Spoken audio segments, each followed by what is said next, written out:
Now that I'm thinking about it, I low-key wish the rapture actually did happen. I was here laughing at everybody who was expecting it to. Um, and now I'm reading the news about the future of TikTok and basically the future of our country because it's more than just a social media app. And I want to scream.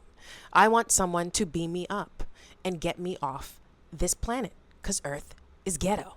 And what scares me about this TikTok merger, which is going to happen, because I think today the man in the White House is going to be signing legislature for this to pass as of January 2026. It has everything to do with this government and the people in charge of this country right now, and basically how they're taking away a lot of things that we need just to survive.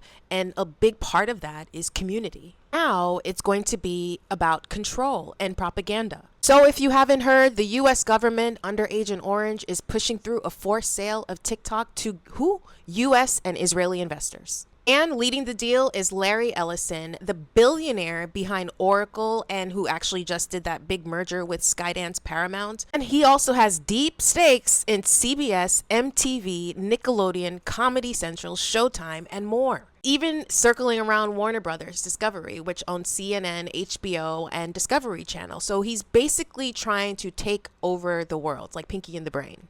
And not to mention, Oracle is one of the biggest financial backers of the Israeli military. So, in other words, Oracle, Larry Ellison's company, would be TikTok's security provider in partnership with the US government. That's a no for me. I'm out. I'm really going to miss TikTok because I found so much community on here than I have through any social media app ever. And I'm 41 years old, so I've been around from MySpace, when Facebook started, all of it. And TikTok is the number one app I've used in my whole life that has actually made me feel connected to others, in understanding that I'm not alone in a lot of the things that I both am very vocal about. Being trying to find work in this economy and this job market has been a soul crushing nightmare.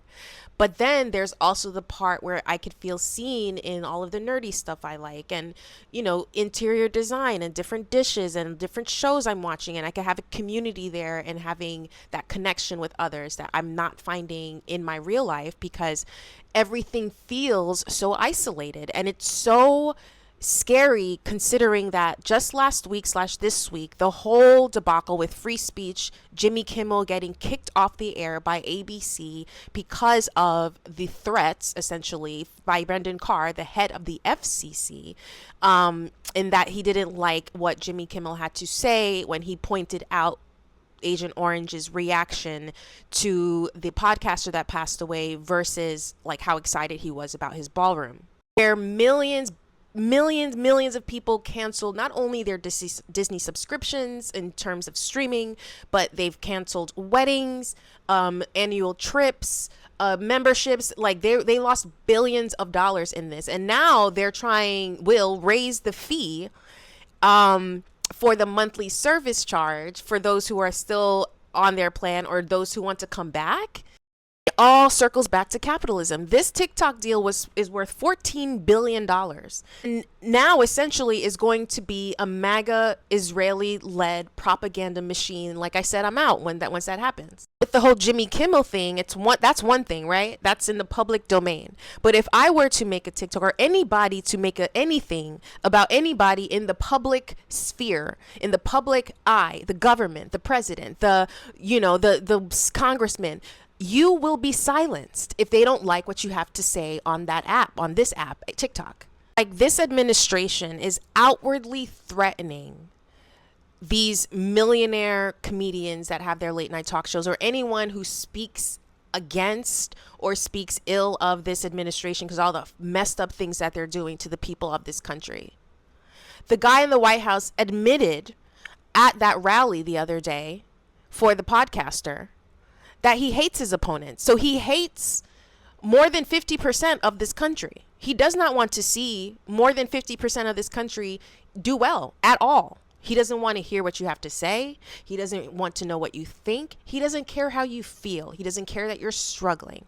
So this takeover of TikTok is just a foreshadowing of what is to come in this country, considering what we already have dealt with this week alone within the last 5 days.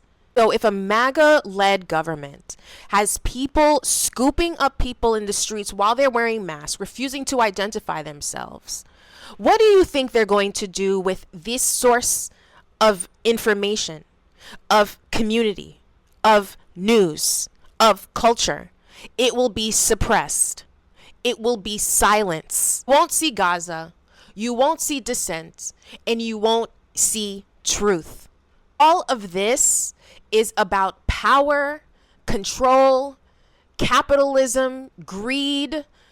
It's just infuriating because it's just like all we trying to do is eat. All we need is security. All we need is comfort in understanding that our future has promise and hope. Everything feels so dark right now, across the board. I can't keep my head above water.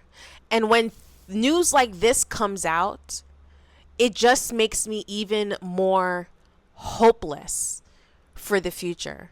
But continue to fight and speak up, because this is about control. This is about censorship, and I am not opting into that. This is ridiculous. This merger is about surveillance, free speech, censorship, and a government that continues to ignore the needs of the people and tell us how we can organize and share information. Because when you have a media conglomerate like Larry Ellison's Oracle, Skydance, controlling tech and media, and our algorithm too, we know where Larry Ellison's affiliations lie. So obviously it's going to skew very right, the algorithm for this new version of TikTok, because it's going to be about pushing a narrative on us, again, propaganda, while also suppressing and silencing voices that they don't want to hear. We saw it happen nationally / worldwide. People were canceling their Disney memberships, subscriptions, and everything because of what happened with Jimmy Kimmel, and them meaning the FCC, and the president actually admitted to it on his Twitter, whatever it's called, Truth Social, that he wants to sue ABC for this. And this is another caveat in their takeover. Like, we can't have nothing. We can't have nothing for ourselves. American dream, the true American dream, means choice, freedom, and opportunity. And by every little inch of our lives, they're stripping that away from us because it feels more like struggle and compliance. Comply with surveillance.